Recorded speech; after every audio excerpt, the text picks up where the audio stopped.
to the Soul Fire podcast, where healing is raw, truth is sacred, and your story gets to burn and rebuild in the same breath. I'm Power Coach Alicia, pattern breaker, soul mirror, fire starter, and the unapologetic voice of the burn it down and rise anyways revolution. We don't fluff your wounds, we don't filter your truth, and we don't water down healing so that people stay comfortable. You've spent way too damn long proving your worth to people who only love the version of you that stayed small, quiet, and convenient. If you've ever swallowed your truth to keep the peace, shrunk yourself to stay chosen, or disappeared in your life, this season isn't just a reset or another motivational podcast. This is where you reclaim your voice, your fire, and your fucking self. I'll give you the truth that heals, frameworks that hold, and soul codes that will change how you live, lead, love, and rise. Lovey, come forward. It's time for you to embody your wholeness. And I'm not only leading this season, I'm living it right beside you. Let's fucking go. You can be the strongest woman in the room, holding the career, the kids, the house, the hustle, and still feel completely alone inside because you've been chosen for your strength and not for your soul. And here's the truth that no one tells you. Carrying it all doesn't get you love. It gets you exhaustion, because what you really crave is to feel chosen, safe, and finally free to fucking exhale.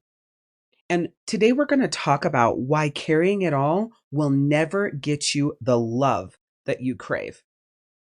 See, for me, my whole life, as far back as I can remember, I thought that if I carried everything, that I'd be loved more deeply. I mean, starting from 13 years old, when I met Daniel, one of my partners. I met him under a tree. He was this cute, blonde-haired, blue-eyed boy with glasses, and he was sitting under this tree, and here I am spinning in circles, and I'm just happy as can be, and I look over and I see him, and I say, hey. And listen, the reason why I noticed him is because he looked sad. So I said, hey, what's wrong? And he said, oh, I don't have any friends. And I said, oh, well, I'll be your friend. My name's Alicia. I'll come find you in the morning, right? Like, where do you hang out? And he's like, oh, over by the lunchroom. And I was like, okay, well, what's your name? And he said, oh, my name's Merlin, And this is our love story, by the way, literally how we met. And he said, my name's Merlin. And I was like, whatever, your name's not Merlin, like, what's your name really? He's like, no, really, it's Merlin. And I was like, okay, Merlin, I will come find you in the morning. And so the morning comes and I go over by the lunchroom and I'm looking for him. There's all these like people hanging out right there, but he's not there. And so finally I asked one of the guys standing there, I was like, hey, have you seen Merlin? And they're like, who? And I was like, Merlin, he's about this tall. He's blonde hair, glasses, hair goes down here, whatever. It's like, oh, you mean Dan? He's just in the lunchroom grabbing his breakfast, and like the whole funniness of our story is like our whole relationship started on a lie, right? So that's like the funniness. But pay attention to what happened, right? It was that he was sad. And then I'm like, oh, I'll be his friend. And, up to that point, I'd already started rescuing people. But that's just a sign of why I started or why I grabbed onto him, right? Because I wanted to help him feel better. I wanted to show him that he had a friend. And listen, from that literal fucking moment forward, I carried him on my goddamn back every single step of the fucking way. He had a very hard childhood, had been abused a lot, and he cried a lot, and he got angry all the time, and I helped him heal his anger, and I helped him find some inner strength. And then, he met his ex-wife and had a kid, and I was his friend throughout the whole thing and helped him and supported him through all of that and their divorce. And then he joined the military and went to war and got PTSD, and I helped him heal from that, and I helped him heal his relationship with his parents from inside of him, and then did my best to help him heal his relationship with his parents literally from the time I was 13 years old until the time I was about 37. His parents never accepted me. They never liked me. I felt like I was always, wanting to earn their love, and it was a fucking nightmare. And, I feel like my history with Daniel was where I learned to earn and prove and perform to get people to love and accept me. And it was at a time in my life, 13, 14, 15 years old. So in 13 years old, I was in junior high, that's seventh and eighth grade in Utah. Then 15 years old is when you're a freshman in high school. But as a percussionist, I was a great drummer. So I started hanging out with, all types of high school people in eighth grade because I was pulled into the high school band because I was so good. And what ended up happening was I just kept doing that, proving and performing and earning because I thought I'd be loved more deeply. And then I just kept rescuing and over functioning. And I ended up spiritualizing my own abandonment. And when you fast forward to 40 years old, we're talking March 25th, 2025, which I've brought up a lot here on the podcast. It's like, I had done all the work, the meditation, the journaling, the healing, the inner child work, over $700,000 in courses, programs, and, all the different things. And those programs were all in like sales and marketing and business and mindset and, personal development. It was all sorts of things, but I had done all the things. And like I said, I had spiritualized my own abandonment because I was still carrying everyone, still earning and proving and like working my ass off for that love. And when I hit that date, it was like I just fucking collapsed underneath all of it because I was the center of everyone's world from the time I was 10 years old till the time I was 40. And for 40 or 30 years, I carried all of that fucking weight. I was the center of everyone's world, but no one was the center of mine. Or put differently, I centered everyone in my world, their needs, their traumas, their demons, their burdens, everything they had went through, their pain, their hurt. And I had never actually centered mine. And here's the thing. The whole time through that, I thought I was putting myself first. I thought I was taking really good care of myself. I thought I was doing what needed to be done for me to feel better, to learn, to heal and grow. I live my life every single day that if you're not learning and growing, you're dying, right? So I've always put a lot of work and effort into personal development from the time that I was about 20 years old to date. So for 21 years, personal development and growing and evolving and healing my shadows and becoming a better person has been something that has been extremely important to me. So when I say, um, I was never at the center of mine, I didn't realize that. I thought that I was. But the truth was, everyone else was there instead because I had been doing it for so long and I had just learned how to take care of myself in between that so that I wasn't breaking down, collapsing, crying in the shower where no one saw, freaking out, destroying spaces, letting my anger take me over. I had done so much work. I was so fucking proud of myself until I finally realized that love that costs you your peace isn't love. And yes, I specialize in love relationships, right? That partnership, the husband, whatever, that sort of partnership. That's what I specialize because your relationship with yourself is directly impacted by your partner and vice versa, right? But we're talking about any kind of love. If it costs you your peace, it isn't fucking love. And the moment that I laid it all down, it literally took me 19, 20 years to realize, and of all this work, all of this effort, all of this personal development, all of the heartbreak and the phoenix moments of bursting into flames, going to ashes, rebuilding back up, it took me 20 years to realize that I still had never centered myself. I still had never chosen myself. I still had never stopped performing and stopped earning and stopped proving that I was working my fucking ass off for significance and acceptance.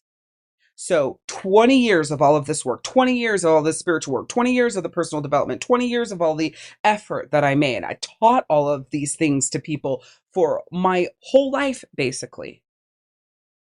And in a 90-day period, I transformed my entire relationship with myself, my partners, my children, my friends, because of how I showed up for me. And the moment that I laid it down, I had felt what I'd been aching for all along. Love where I was chosen, safe, and finally free to exhale. And the thing that I know and that I have felt so much and that I know that you are feeling right now in your life is that you can be in a room full of people, partners, kids, coworkers, friends, doesn't matter, and still feel completely alone because no one is carrying you. And you make excuses for that, right? And you say, well, it's because of this and this and that. And well, they're not like me and da da da, and I'm stronger and I'm more organized, I'm more this, more that. You make all these excuses for nobody to carry you, but you damn sure would never support your friend or your coworker or your mom or whoever the fuck if they were giving it all and nobody was supporting them. It comes from like that perspective, you can give everybody the advice, but you don't take it yourself. That's what you're doing. You're saying like, oh, it doesn't matter. I don't need to be carried because I've got this and I've got that and I've got this qualification. I have this strength. I have that strength. And they just don't have that. Here's the truth. You've been chosen for your strength and not your soul, while craving to be chosen for your soul and not understanding why you're not. You've been chosen for your strength and not your soul, while craving to be while craving to be chosen for your soul and not understanding why you're not. And that's because spiritual abandonment. That's because of soul abandonment. It's when you abandon yourself in the name of love, where you're silencing your needs, rescuing everyone else, and then you call it devotion. You call it keeping your word. You call it loyal to a fault, and you wear it like a badge of honor. You call it spiritual. You call it love, but it's actually self eraser. So instead of silencing yourself, I want you to imagine love where your soul is chosen first, where you're adored for who you are, your authentic fucking self, in your mess, in your chaoticness, on your worst days, in the hardest of times, and it not being about what you do, how you show up, and how you earn and how you prove. That's you being chosen first. And in order for you to be chosen first externally, you must choose yourself internally. Because the strength that you have, the type A personality, right? The powerful woman that you are, you can carry it all, can carry it all. You know that old quote, just because you can doesn't mean you should. You carry it all, the schedules, the bills, the emotions, the planning, the vacations, the everything that needs to be fucking done. You rescue everyone from their consequences, and you call caretaking connection. You call survival devotion. And again, the next layered truth of this is why love feels like work instead of worship. I've spent every fucking relationship that I can possibly imagine, even the one with my one partner, Daniel, working for it. It's been an ass load of fucking work. And I thought it was the disconnection between us. I thought it was, we are a really great couple. We really complement each other in a lot of ways, but we struggle in some of the most important foundational ways that my soul needs. And this relationship just feels so much like work and keeping us together and keeping our life together and keeping our relationship moving and keeping our connection and, raising our children and controlling every fucking aspect of everything. And this is a nightmare. Like, it's so hard for romance and love connection and all of those things to be there because all of this other shit is there. And when I ended up building the relationship with my next partner, both of them at the same time, let me make that clear, I noticed that the same things were starting to happen. I was starting to feel the same way of the love feeling like work instead of worship, but it didn't start out that way. And that's what made me take a deep, cold, hard look at myself, my actions, how I was showing up, what I was doing, and really dive into like, what the fuck is going on? Love is never meant to be work. It's meant to feel like worship, where you're met and held and cherished without efforting to earn it. Love is meant to feel like you're met, held, and cherished without efforting to earn it. And I know, Beautisoul, that you are exhausted and unseen, that you feel significant only for what you do. That's when you feel validated. That's when you feel worth something. You lived braced and you're never resting. You're just bracing for the next thing and the next thing and the next thing. And that's how you live every single day. And then you feel alone, even in love, because your presence is consumed, not cherished. Your energy is consumed, not cherished. What you give is consumed, not cherished. Who you are is consumed, not cherished. And if I didn't say it, how you show up is consumed, not cherished. So I want you to take a deep breath for me right now. Okay, let's do that together. Put your right hand on your heart and your left hand on your lower belly, just beneath your belly button. And I want you to shut your eyes for a second.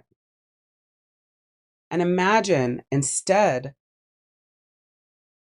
that you are significant simply by existing, resting in a love that carries you, where your presence is celebrated, cherished, honored, validated, worshipped, seen, heard, understood.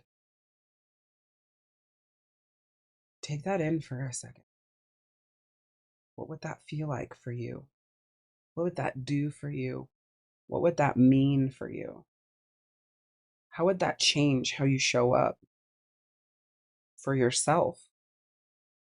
How would you care for yourself differently, better, in value, honor, and respect?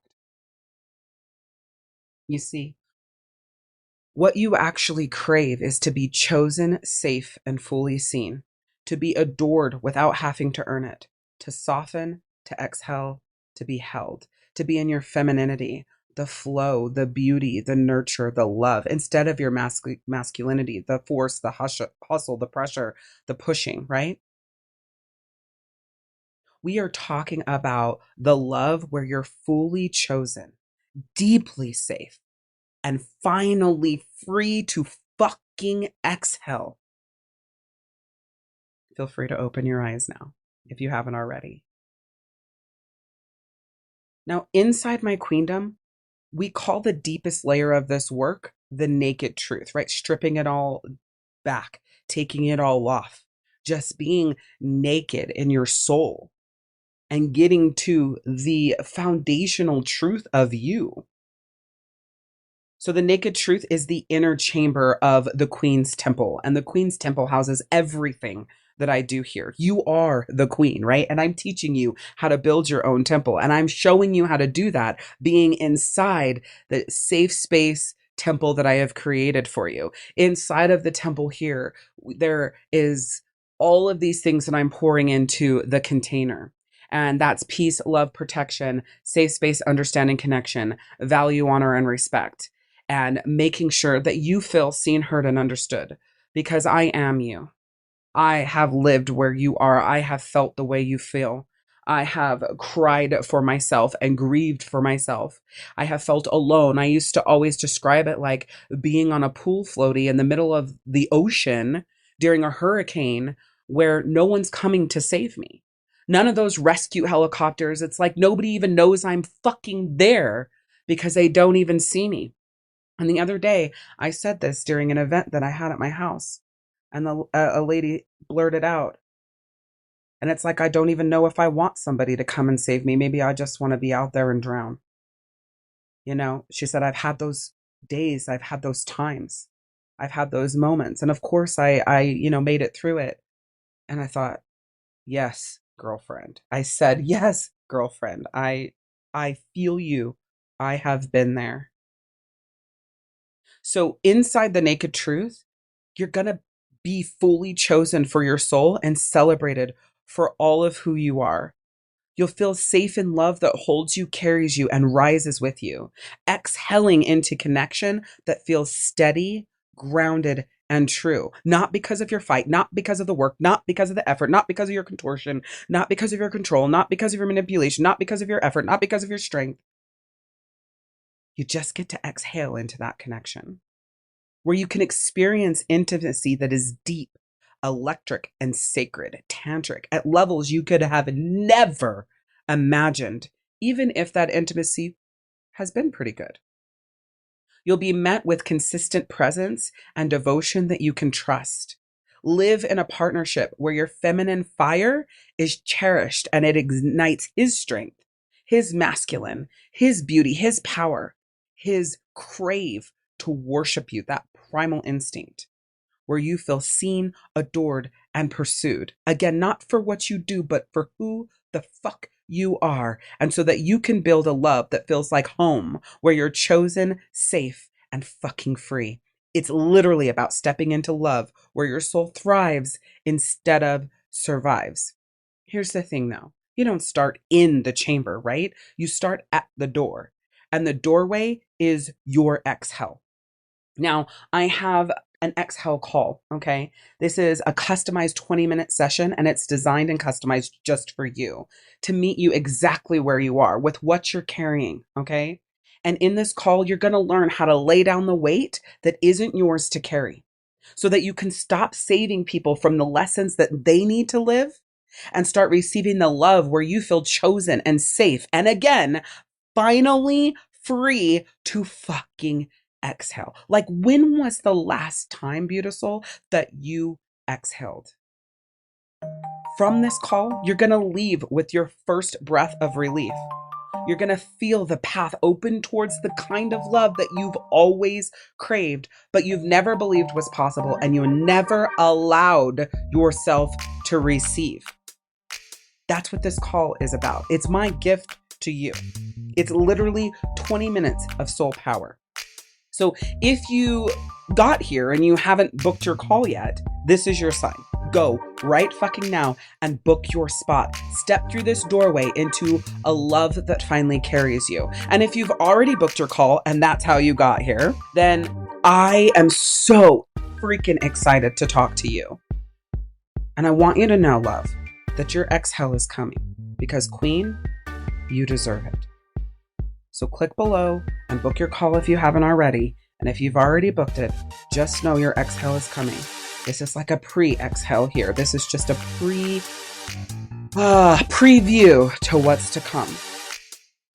And if no one's told you today, remember, you are worth it. You're always worth it.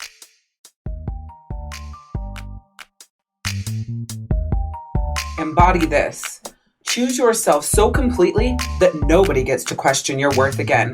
Extend to your soul the same mercy you once gave away to people who fucking dropped it. And stop shrinking to be chosen by people who can't even hold you. You're not a placeholder, you're the fucking revolution. So show up, speak up, and burn the damn box. I'm Power Coach Alicia, and this is your invitation to rise.